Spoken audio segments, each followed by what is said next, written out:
Bienvenue dans l'art du beatmaking, le podcast qui décortique la musique pour les producteurs, compositeurs et beatmakers d'aujourd'hui. Je suis Jonathan Marty-Wagner, compositeur, formateur en MAO et auteur du livre L'art du beatmaking, l'essentiel de la théorie musicale. Aujourd'hui, on va parler d'un sujet qui peut faire peur sur le papier, mais qui une fois compris devient un des outils les plus puissants pour donner du relief à ta musique.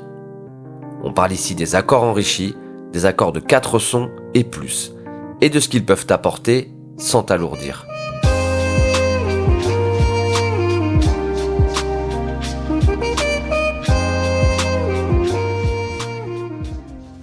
Alors, qu'est-ce qu'un accord enrichi ? De manière simple, un accord enrichi, c'est tout simplement un accord de base, comme un accord majeur ou mineur à 3 sons, qu'on appelle aussi triade, auquel on ajoute une ou plusieurs notes supplémentaires. Ces notes vont créer des niveaux de profondeur, des nuances, et parfois, souvent, de la tension harmonique maîtrisée. On pourrait définir un accord enrichi comme un accord qui contient au moins une note au-delà de la triade. Je le répète, c'est-à-dire des 3 sons fondamentales d'un accord de 3 sons, tonique, tierce et quinte. Généralement, on ajoute une 7e, mineure ou majeure, parfois une 9e, une 11e ou une 13e. Pour comprendre ce principe, il faut aller voir le cours sur les intervalles et leur redoublement. Et parfois, certaines notes ajoutées peuvent être altérées, comme par exemple une bémol 9 ou une dièse 11. En tout cas, pas de panique. Tu n'as pas besoin de connaître tout le catalogue des extensions pour enrichir ta musique. Comprendre les accords à 4 sons, c'est déjà un saut qualitatif énorme. Alors on va commencer par le plus courant, l'accord de 7e. Un accord de 7e, c'est une triade, un fondamental tierce quinte, à laquelle on ajoute la 7e. La 7e, c'est l'intervalle entre la fondamentale et la 7e note au-dessus. Elle peut être majeure, on la notera par exemple 7, et elle est située 11 demi-tons au-dessus de la fondamentale. Elle peut également être mineure, on notera un petit B7, bémol 7, et elle est située 10 demi-tons au-dessus de la fondamentale. Alors, pour que vous puissiez mieux comprendre et entendre ce qui nous intéresse ici, on va prendre un exemple concret. Voici un accord de Do majeur, Do mi sol, avec l'ajout d'une 7e majeure, le Si.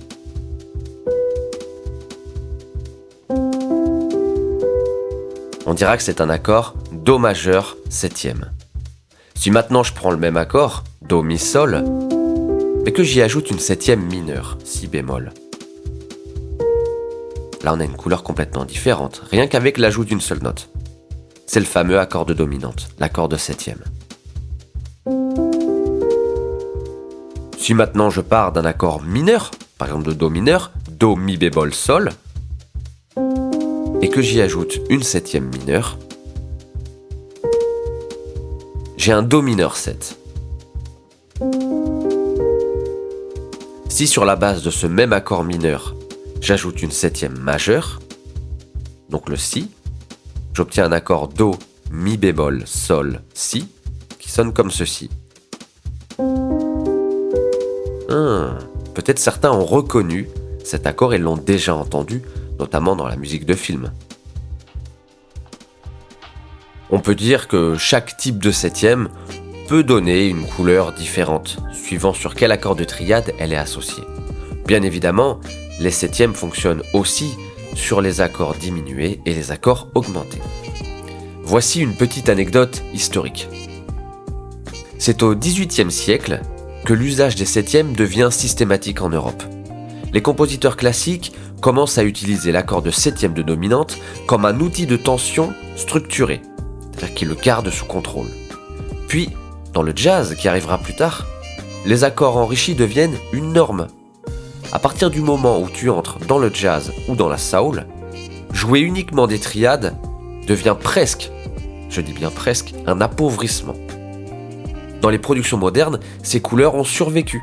Dans la trap, soul, neo-soul, R&B, chill-hop, etc., etc. Tout ça repose sur des accords enrichis, intelligemment utilisés. Alors je vais par exemple prendre une progression en triade, une suite basique et logique, et je vais ensuite l'enrichir avec des septièmes. Alors on pourrait par exemple partir sur un Ré mineur, qui serait suivi d'un Fa majeur. Pour colorer un petit peu, on partirait sur un Fa mineur cette fois-ci, avant d'enchaîner sur un Mi majeur, qui irait sur un La mineur. Ça me semble être un point de départ sympa, alors si je la rejoue, ça ferait un peu comme ça.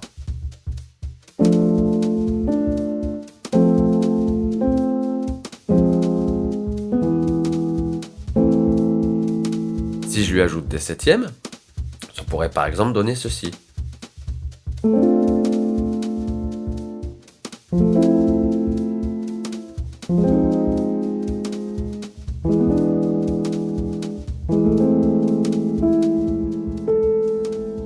On voit tout de suite que c'est beaucoup plus riche, beaucoup plus subtil, et pourtant ce sont les mêmes racines harmoniques.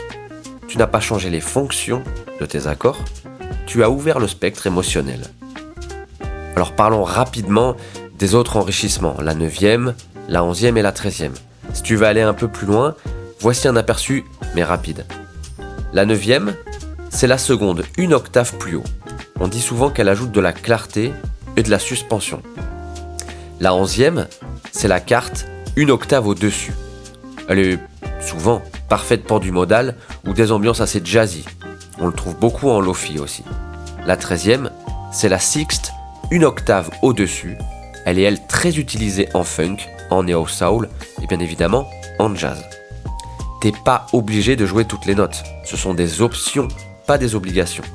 Tu peux très bien jouer un Do majeur 9 avec juste Do, Mi, Si, Ré. Ça sonne déjà magnifique. Do la fondamentale, Mi la tierce majeure, Si la 7e majeure et Ré la 9e majeure.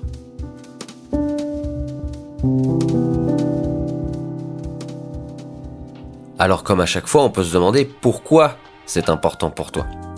Et bien les accords enrichis, ils permettent d'ajouter du mouvement, sans changer les fondations. Et ça c'est déjà bien parce que tu complexifies ta musique. Il permet de créer des émotions plus nuancées, comme un peintre qui jouerait avec les couleurs sur sa palette. Et il permet de sortir des sons plaqués en triade qu'on entend partout. Et on le sait souvent, la différenciation est un élément très important en musique. Ils sont parfaitement compatibles avec la MAO. Tu peux les séquencer, les simplifier, voire les décliner. Ils enrichissent sans complexifier, si tu les choisis bien. Tu retrouveras les enrichissements dans mon livre « L'art du beatmaking, l'essentiel de la théorie musicale » avec des exemples concrets, des progressions types et même des captures MIDI de mon logiciel pour t'y retrouver. En conclusion, on peut dire que les accords enrichis, c'est pas vraiment du luxe pour musiciens de conservatoire. C'est un vrai outil d'expression, une extension naturelle de ce que tu sais déjà. Tu gardes les bases, mais tu leur donnes du relief, de la profondeur et de la tension maîtrisée. Si tu veux faire évoluer ta musique, commence par ajouter une note. Merci pour ton écoute et n'oublie pas, ta musique mérite plus que des accords figés, donne-lui de la vie. Le livre « L'art du beatmaking, l'essentiel de la théorie musicale » est disponible sur mon site internet studiodmp-radiohouse.com. Tu peux également le retrouver sur Amazon, en tapant par exemple « Livre beatmaking » ou « L'essentiel de la théorie musicale ». Suis-moi sur Instagram, TikTok, Facebook ou YouTube. Abonne-toi au podcast, laisse une note et partage-le à un pote beatmaker qui mérite d'aller plus loin. Prochain épisode, les progressions harmoniques. Raconter une histoire avec tes accords.